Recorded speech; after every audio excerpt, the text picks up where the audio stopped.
এবার আমরা আলোচনা করব গুরুত্বপূর্ণ টপিক ফাংশন নিয়ে।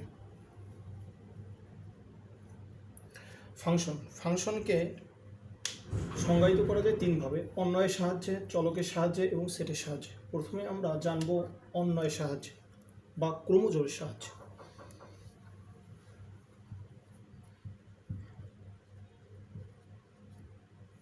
অন্বয়ের সাহায্যে যদি আমরা একটি ক্রমজোড় R1 1 2 4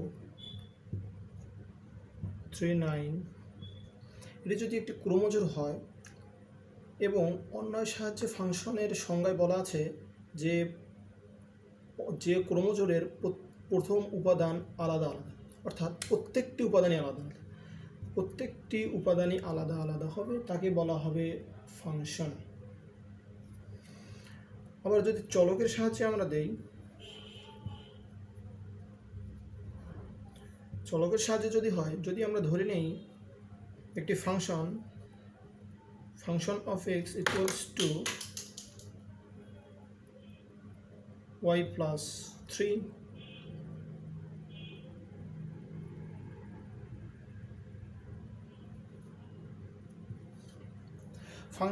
যদি আমরা একটি ফাংশন ধরে নেই যে function of X equals to X plus 3, এই ফাংশনটিতে y হচ্ছে অধীন চলক, এটা হচ্ছে অধীন চলক, এক্স হচ্ছে স্বাধীন চলক।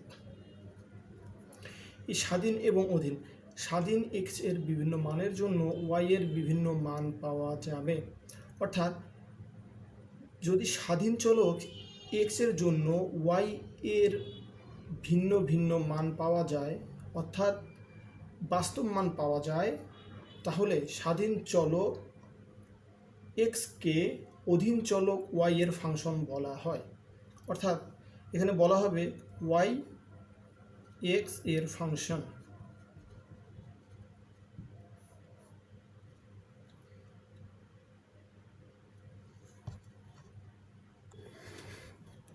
এখন আমরা জানব ফাংশন হওয়ার গাণিতিক শর্ত। যদি function f such that a tends to b হয় এবং x1 x2 element of a, যদি x1 এবং x2 a এর উপাদান হয় এবং x1 equals to x2 হয়, তাহলে f of x1 equals to f of x2 হবে। অথবা x1 x2 element of a, যেখানে x1 not equal x2, সেক্ষেত্রে function of x1 not equal function of x2, এই দুই শর্তেই ফাংশন গঠিত হয়। এই দুই শর্তেই ফাংশনটা গঠিত হবে। এখন আমরা জানব যে এখানে এফ, এ এবং বি এগুলো প্রকাশ করার কারণ কি। এখানে এফ হচ্ছে ফাংশনের সাধারণ নাম,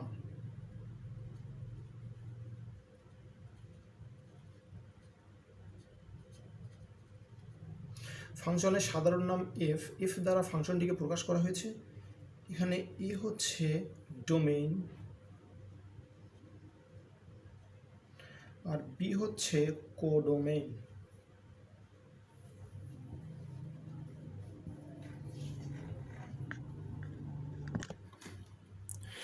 এবার আমরা জানব ডোমেইন, রেঞ্জ এবং কোডোমেইন সম্পর্কে। ডোমেইন, রেঞ্জ এবং কোডোমেইন।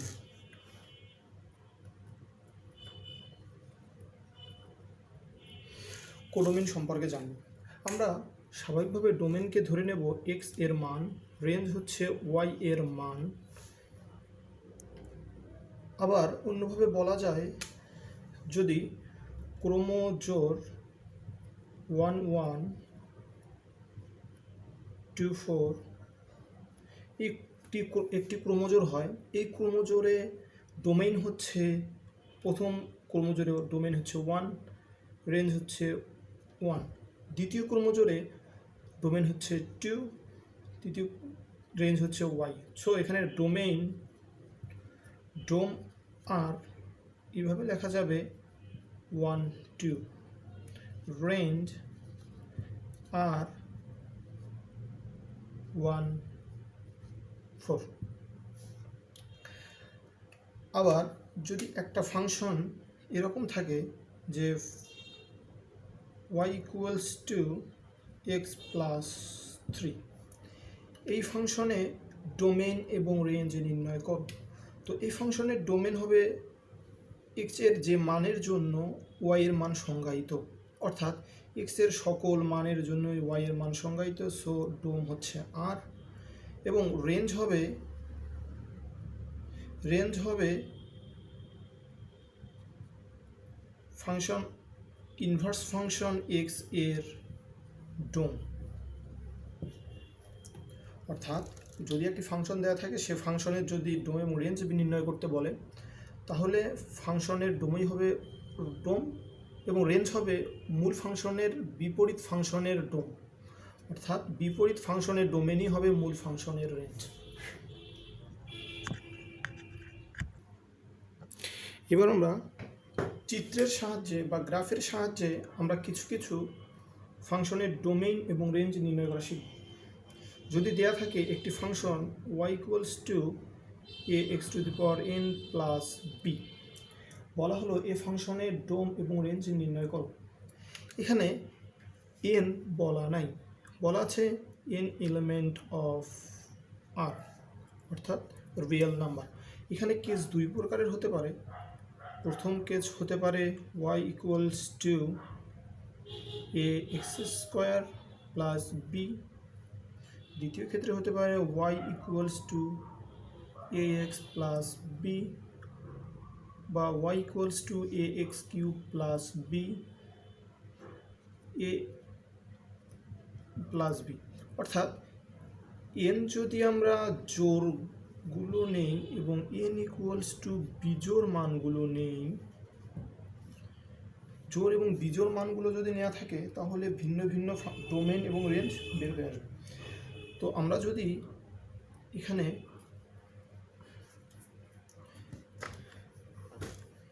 এইটা ধরে নিই একটা মান y equals two 2x² plus 5, আমরা এটা ধরে নিই। তো এখানে আমরা জানি যে x এর বাস্তব মানের জন্য y এর যে বাস্তব মানগুলো পাওয়া যায় সেগুলি হচ্ছে ডোম। সো x এর যদি বাস্তব একটি মান বসানো যায়, x এর যদি বাস্তব মান আমরা বসাই, যে 0 বসাই, তাহলে আমরা পাবো y equals to 5, x equal to 1 বসালে y ইকুয়ালস টু 7। তো এভাবে ভিন্ন ভিন্ন মান আমরা পেতে পারি। সো x এর প্রত্যেকটি বাস্তব মানের জন্য y এর প্রত্যেকটি বাস্তব মান পাওয়া যাচ্ছে। সো এখানে আমরা ডোমেইন হবে r, অর্থাৎ রিয়েল নাম্বার, যে কোনো রিয়েল নাম্বারে এখানকার ডোম। অনুরূপভাবে এখানেও তা পাওয়া সম্ভব। যদি আমরা এটাকে এভাবে ধরে নিই y equals to twice x plus 5, এখানেও ডোম হবে প্রত্যেকটি রিয়েল নাম্বার।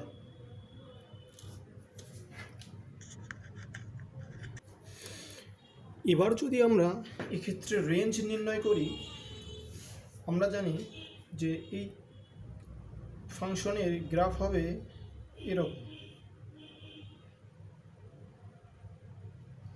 এই বিন্দুটি হবে 0 এবং 5। তো আগেই বলা ছিল যে রেঞ্জ হচ্ছে y এর মান, সুতরাং এই ফাংশনটা হচ্ছে ইনফিনিটি পর্যন্ত বিস্তৃত। তো সুতরাং বদ্ধ ব্যবধির রেঞ্জ 5 টু ইনফিনিটি, অর্থাৎ এই ফাংশনটা 5 থেকে শুরু করে ইনফিনিটি পর্যন্ত বিস্তৃত। অনুরূপভাবে এইটা যদি আমরা দেখি, এক্ষেত্রে y ইকুয়ালস টু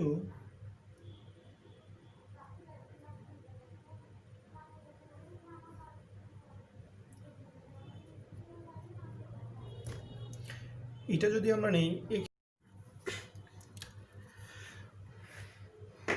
তো আমরা এখানে m যদি বিজোড় ধরে নেই এবং একটি function y equals two 2x³ + 5 নেই, এক্ষেত্রে যদি আমরা গ্রাফটা আঁকি 5 একক উপরে যাবে এবং গ্রাফটি হবে এরকম, অর্থাৎ গ্রাফটি y অক্ষে ইনফিনিটি পর্যন্ত বিস্তৃত।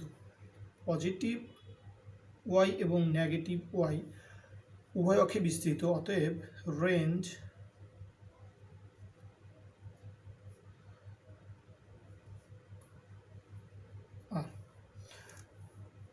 অর্থাৎ এক্ষেত্রে রেঞ্জও হবে সকল রিয়েল নাম্বার। এবার যদি আমরা আরেকটি ফাংশন আলোচনা করি যে y ইকুয়ালস টু 1/x, এই ফাংশনের ক্ষেত্রে ডোম এবং রেঞ্জ উভয় যদি আমরা নির্ণয় করি, আমরা জানি ডোম হচ্ছে x এর যে সকল মানের জন্য y এর বাস্তব মান পাওয়া যায়। x ইকুয়ালস টু যদি 0 হয়, y equals to infinity, so এটা বাদে সকল রিয়েল নাম্বারই x এর অন্তর্ভুক্ত।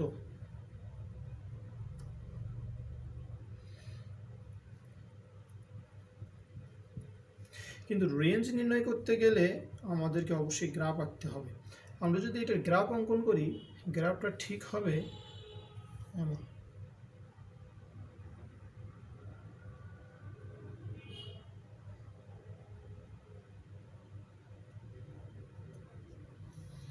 এই গ্রাফটি যখন আমরা x এর মান 0-র কাছাকাছি নেব, y এর মান প্রায় ইনফিনিটি চলে যাবে, এবং যদি x এর মান আমরা 0-র কাছাকাছি নেই নেগেটিভ দিকে, y এর মান নেগেটিভ ইনফিনিটি পর্যন্ত চলে যাবে। সুতরাং এখানেও x কিন্তু 0 বা মূল বিন্দুটি আর -0, মূল বিন্দুটি এখানেও রেঞ্জের অন্তর্ভুক্ত হচ্ছে না। সুতরাং ডোমেন এবং রেঞ্জ উভয়ই একই। এবার আমরা y ইকুয়ালস টু √² - x², এই ফাংশনটির ডোম এবং রেঞ্জ নির্ণয় করব। দেখা যাক এই ফাংশনটি হচ্ছে একটা বৃত্তীয় ফাংশন,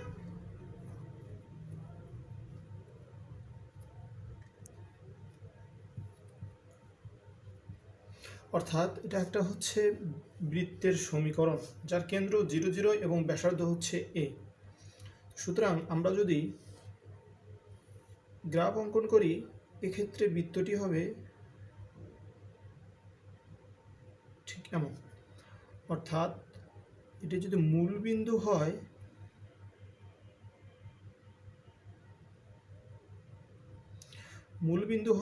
এটা হবে হচ্ছে a0, এইটা হবে 0a, এইটা হবে -a0। সুতরাং ডোমেইন হবে x এর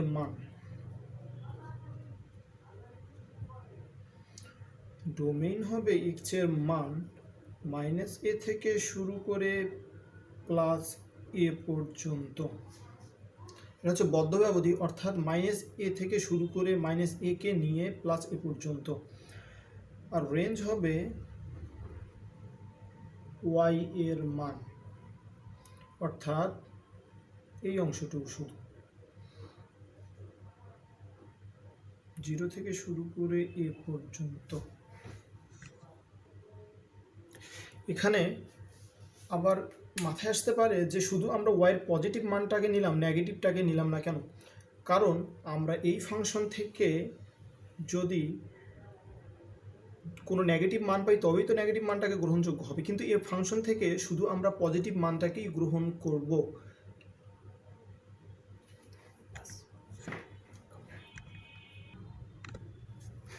এবার আমরা আলোচনা করব এক এক ফাংশন নিয়ে।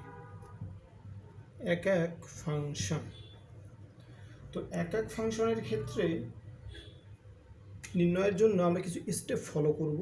সেই স্টেপের মধ্যে এক নাম্বার স্টেপ করব ফাংশন অফ x1 এবং ফাংশন অফ x2 নির্ণয় করব।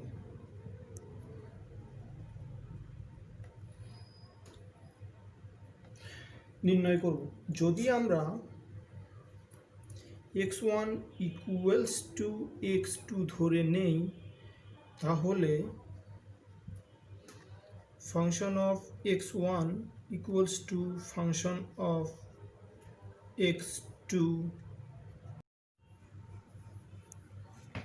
এক এক ফাংশন নির্ণয় করার জন্য প্রথমে আমরা ফাংশন অফ x1 এবং ফাংশন অফ x2 নির্ণয় করব। এরপর function of x1 equals to function of x2 ধরে নিব, এবং যদি x1 ইকুয়ালস টু x2 হয় তাহলে এক এক ফাংশন, তাহলে এক এক হবে। অথবা আবার যদি আমরা এরকম ধরে নিই যে function of x1 not equal function of x2, তাহলে x1 নট ইকুয়াল x2 হবে। এক্ষেত্রে এইটাই এক একের শর্ত, এক এক, এবং এক্ষেত্রে এইটা। সো আমাদের ডিপেন্ড করবে সেটা আমাদের উপর, ফাংশন অফ x1 ইকুয়ালস ধরবো না নট ইকুয়াল ধরে নিব।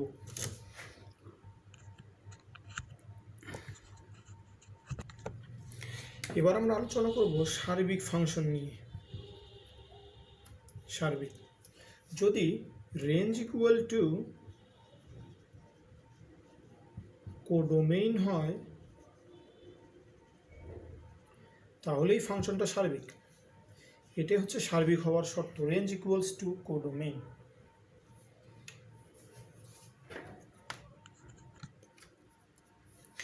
এবার আমরা এক এক এবং সার্বিক ফাংশন নির্ণয়ে একটি অঙ্ক করে দেখব। যদি একটি অঙ্ক এমন হয় যে function of X such that R half tends to R, দেয়া আছে যে function of X equals to X plus 3 divided by twice X minus 1। আমাদের নির্ণয় করতে হবে এই ফাংশনটি এক এক এবং সার্বিক কি না। তো আমরা যদি এক এক নির্ণয় করতে চাই, এক একের ক্ষেত্রে যদি আমরা ধরে নেই x1 x2 এলিমেন্ট অফ আর এবং যেটা মাইনাস হাফ ব্যতীত, তো function of x1 equals to function of x2। আমরা এখানে ইকুয়ালস ধরে নিলাম, কেউ চাইলে নট ইকুয়াল ধরে নিতে পারে। x1 plus 3 divided by 2x1 minus 1 equals to x2 plus 3 2x2 minus 1। যদি এমন হয়, ফাংশনটি ক্যালকুলেশন করলে এমন আসবে যে 7x1 ইকুয়ালস টু 7x2। অতএব x1 ইকুয়ালস টু x2, অতএব ফাংশনটি এক এক।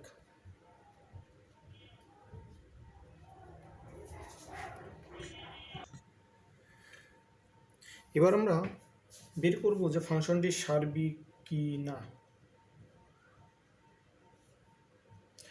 আগেই বলা হয়েছে যে সার্বিক ফাংশন হতে গেলে রেঞ্জ ইকুয়ালস টু কোডোমেইন হতে হবে।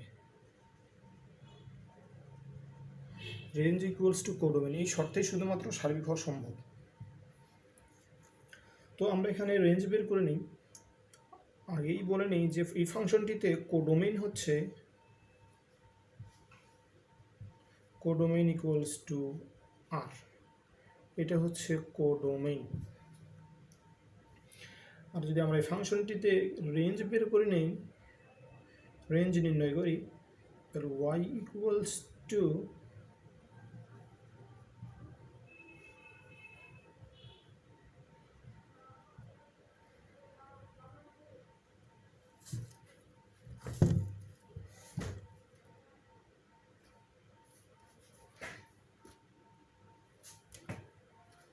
y equals to x plus 3 divided twice x minus 1 2x y minus y equals to x plus 3 যদি x equals to y plus 3 divided 2y minus 1 এটা হয়। এক্ষেত্রে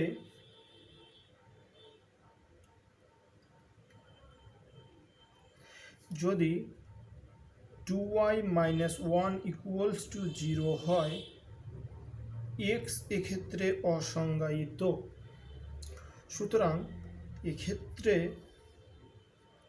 y equals to হাফ। এইটা থেকেই আমরা পাচ্ছি y equals to হাফ। অতএব range হচ্ছে r মাইনাস হাফ, কিন্তু আমাদের কোডোমেইন দেওয়া ছিল আর রেঞ্জ হচ্ছে r মাইনাস হাফ, অর্থাৎ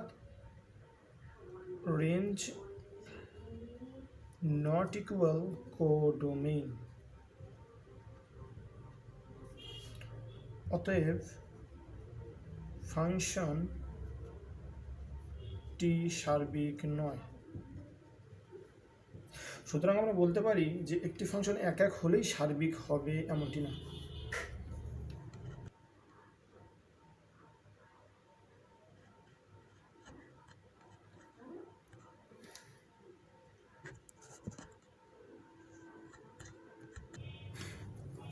এবার আমরা শিখব ইনভার্স ফাংশন বা বিপরীত ফাংশন।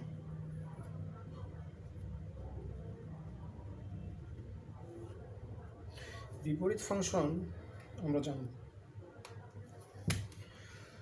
সো আমরা আগে একটি শর্টকাট নিয়ম জেনে নেব। যদি function of X equals to ax plus B divided cx plus D এটা হয়ে থাকে, তাহলে বিপরীত function function of X equals two,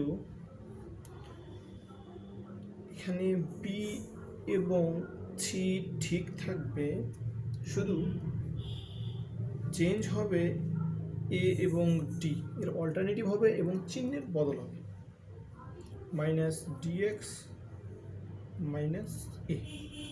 সুতরাং এই শর্টকাটটা আমাদের মনে রাখতে হবে। আমরা এই শর্টকাটটা যদি মনে রাখি তাহলে আমাদের অনেক ক্যালকুলেশন সহজ হয়ে যাবে, বিশেষ করে এডমিশন এমসিকিউ এর জন্য।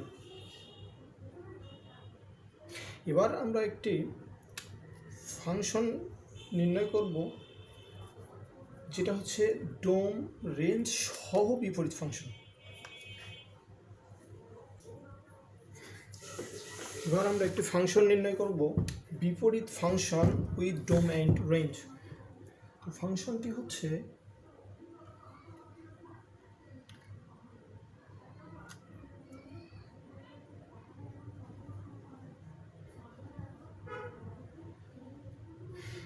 যেখানে শর্ত দেওয়া আছে if such that r tends to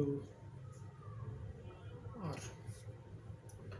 so এখানে আমরা বিপরীত ফাংশন খুব সহজেই বের করতে পারি। আমরা জেনেছিলাম এর আগেই যে যদি আমরা একটা ফাংশন এমন থাকে যে function of X equals to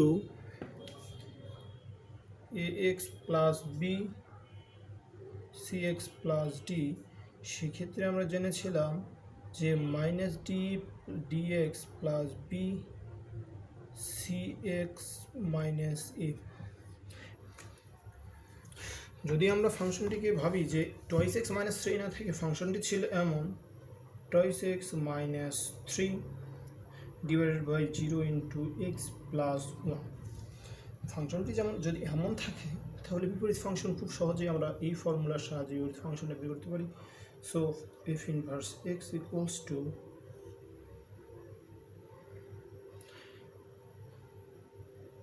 x minus 3 0 into x বদল হবে -2।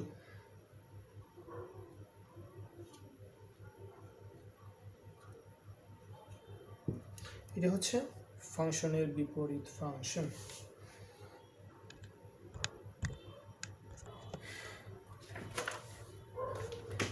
এবারে আমরা কোনো শর্টকাট পদ্ধতিতে না গিয়ে স্বাভাবিক নিয়মগত পদ্ধতিগতভাবেই ইনভার্স ফাংশন বের করব। ধরি function of X equals to 3x plus 5 twice X plus 7। ঠিক আছে, কোনো শর্ত দেওয়া নাই বা দেওয়া থাকতে পারে r tends to. Okay, so আমরা এফ ইনভার্স এক্স নির্ণয় করব। আমরা ধরে নেব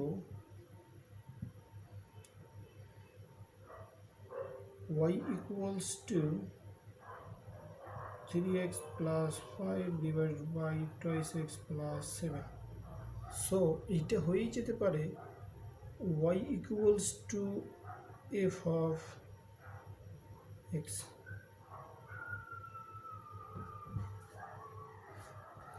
সো বিপরীত ফাংশনের নিয়ম অনুযায়ী f inverse y equals to x হবে। সো আমরা এখানে ক্যালকুলেশন করি, twice x y plus 7y equals to 3x plus 5।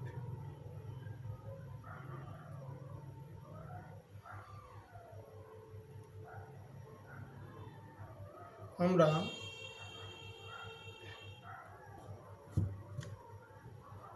x কে যদি কমন নেই,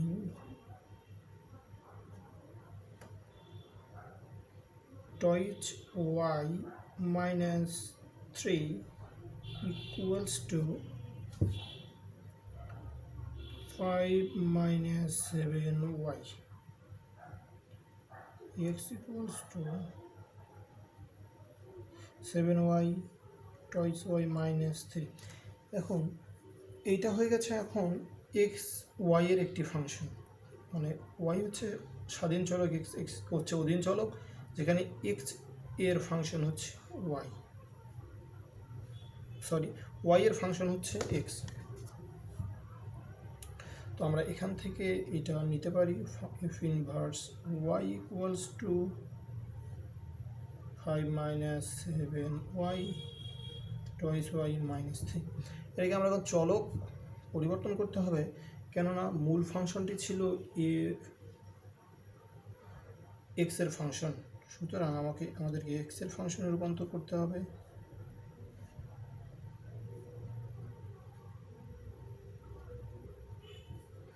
এইটাই হচ্ছে প্রথাগত নিয়মে ইনভার্স ফাংশন।